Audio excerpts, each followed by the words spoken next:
Il est refusé. Le 1000 de la commission des affaires, de l'excellente commission des affaires économiques. Merci Monsieur le Président. En fait, on est dans la continuité de travaux qui avaient été engagés pendant la proposition de loi Avia dans un dispositif qui porte un très mauvais nom en anglais, qui est le follow the money. L'idée, c'est d'assécher les sites illicites de revenus publicitaires.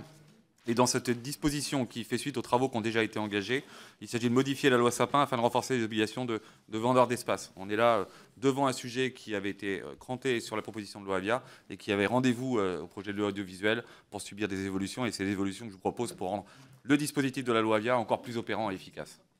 Merci. Madame la rapporteure. Merci, Monsieur le Président. On en a longuement parlé, en effet, avec les collègues de la Commission des affaires économiques. L'exigence de transparence, elle est évidemment légitime, notamment dans le contexte de la publicité en ligne sur des sites qui peuvent être massivement contrefaisants. Néanmoins, la loi Sapin est issue d'un équilibre qui est très délicat et qui nous semble dangereux de retoucher dans le cadre de cette loi. La loi Sapin a permis des avancées importantes dans le domaine de la transparence et de la lutte contre la corruption.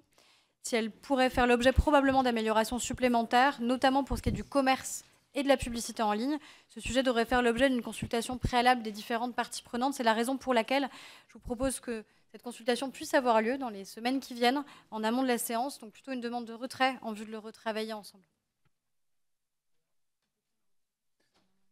Monsieur Larive.